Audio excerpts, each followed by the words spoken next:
بسم اللہ الرحمن الرحیم۔ اقتصادی نظام میں آپ گھرے ہوئے ہیں تو مزاج سب کا بن گیا ہے بارگین کا، نفسیات بن گئی بارگین کی۔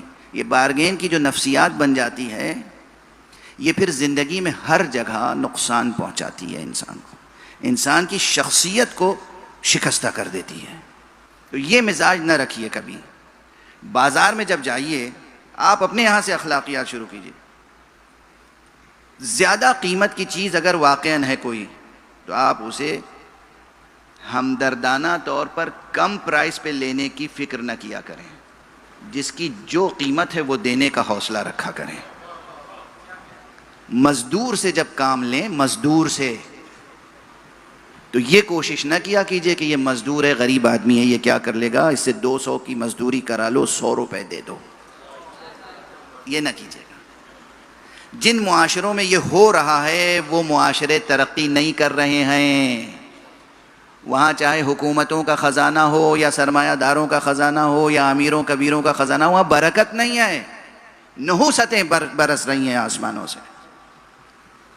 مزدور کی مزدوری پوری دیں، نیت بھی نہ کریں کہ ان سے ہم 1000 روپے کی مزدوری کر رہے ہیں مگر 900 دیں گے، ہم 1000 تو نہیں دیں گے۔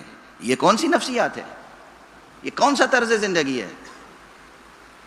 پہلے تو اپنے روزمرہ کے معاملات میں یہ رکھیں کہ مزدور کا استحصال نہ کریں، اور یہ ہوتا ہے ہمارے مزاج میں داخل ہے، مزاج ڈھلا ہوا ہے۔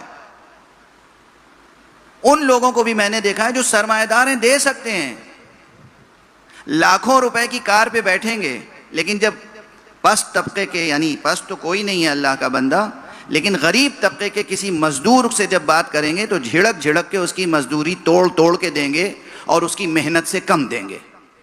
کیا بیمار نفسیات ہے، کیا بیمار نفسیات ہے۔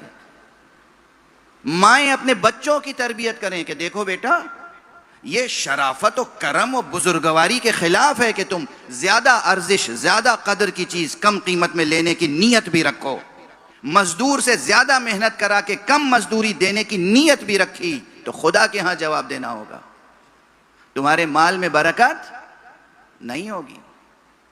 تو جب یہ ذہن بن جائے گا کہ ہمیں ہر قیمت کو قدر کے مطابق رکھنا ہے، جس کی جیسی قدر ہے، جو ویلیو ہے، پرائس بھی، قیمت بھی ویسی ہی دینی ہے، پھر دیکھیے کہ آپ خود اپنے آپ کو ایلیویٹڈ فیل کریں گے۔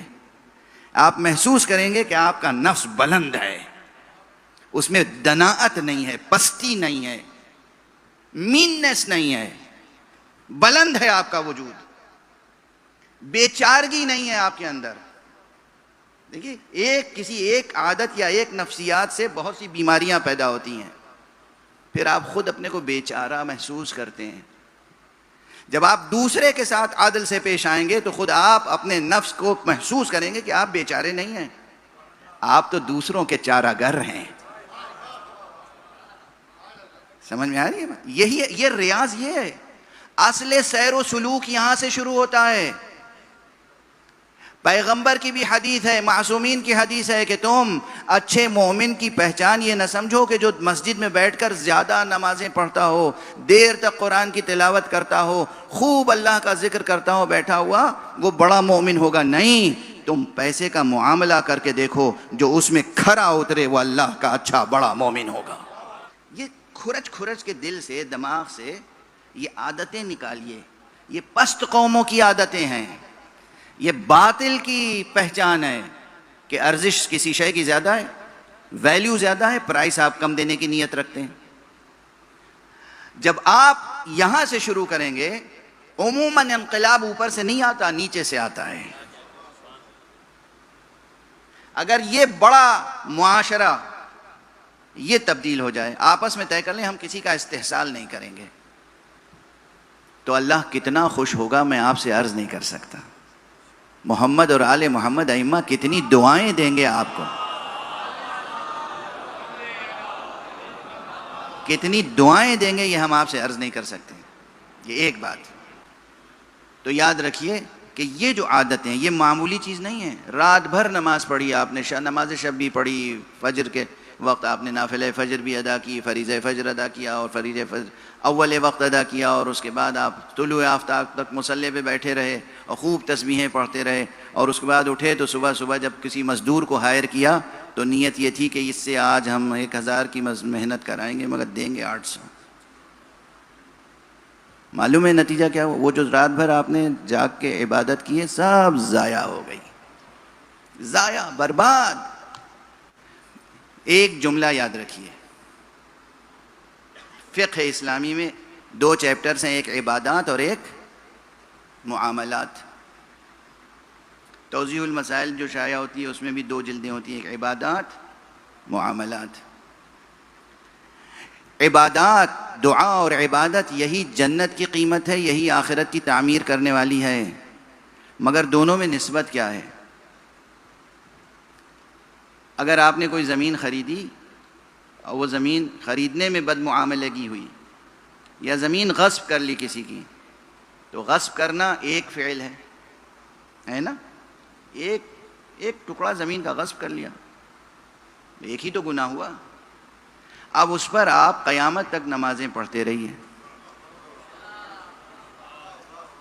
صرف جمعرات نہیں، ہر شب بیٹھ کے دعائے کمیل پڑھیے، ہر صبح بیٹھ کے دعائے ندبہ پڑھیے، اور نمازیں پڑھیے نوافل کے ساتھ۔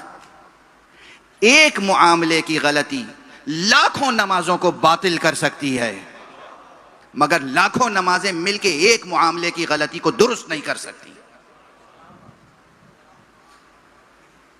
واضح ہے؟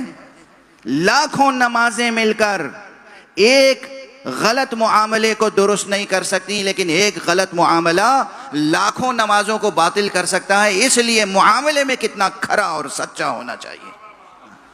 تو بحیثیت قوم تمام ملت اسلامیہ سے عرض کر رہا ہوں، تمام انسانوں سے، اور یہ فطری طور پہ، اس کے لیے کوئی آسمانی کتابوں کی آیتیں دہرانے کی ضرورت نہیں، اس کے لیے صداقت کے لیے فطرت گواہی دیتی ہے۔ چونکہ یہاں تقریباً بین الملل مجمع ہے، آج مجھ سے ملاقات کے لیے کرسچن حضرات بھی آئے تھے، برادران و علماء اہل سنت بھی تشریف لائے تھے، اور پھر بعض ہندو حضرات بھی چاہتے ہیں کہ مثلا ملاقات کریں، یعنی سب سن رہے ہیں۔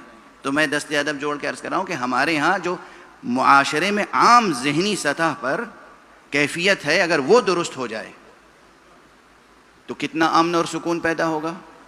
مثلا نہ ہم اپنا گھر بنائیں غصبی زمین پر، اور اس میں ہوتا کیا ہے، بعض جگہوں پہ تو یہ ہوتا ہے کہ پلاٹ آپ نے خریدا، آپ دیکھیے عجیب و غریب چھڑ گئی ہے بات، لیکن یہ سب دل کے پھپھولے ہیں جو پھوڑ رہا ہوں۔ اگر یہ باتیں بھی ممبر سے نہیں کہوں گا تو کہاں کہوں گا؟ پھر آپ ملیں گے کہاں ہمیں؟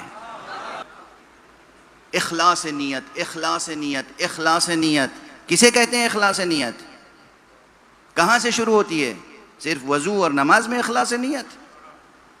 خلوص کسے کہتے ہیں؟ خلوص یعنی آلودگی سے پاک ہونا، صاف ہونا، خالص ہونا، ٹھیک ہے نا؟ یہ خالص کہاں سے ذہن اور قلب اور نیت وجود میں آتا ہے اور ارادہ وجود میں آتا ہے؟ آپ نے خوب گاڑھی کمائی، محنت سے کمائی، اور اس کے بعد 1000 گز کا پلاٹ لے لیا۔ اب جب گھر بنانا شروع کیا تو تھوڑی تھوڑی زمین، بس 2 4 انگل زمین جو ادھر ادھر تھی اس کو بھی شامل کر لیا۔ یہ کیا ہوا؟ یہ کیا ہوا؟ اب اس کے بعد آب و برکتیں اور خلوص باقی رہا؟ بہت خالص دودھ تھا، مگر پھر بکری نے کچھ اس میں ملا دیا۔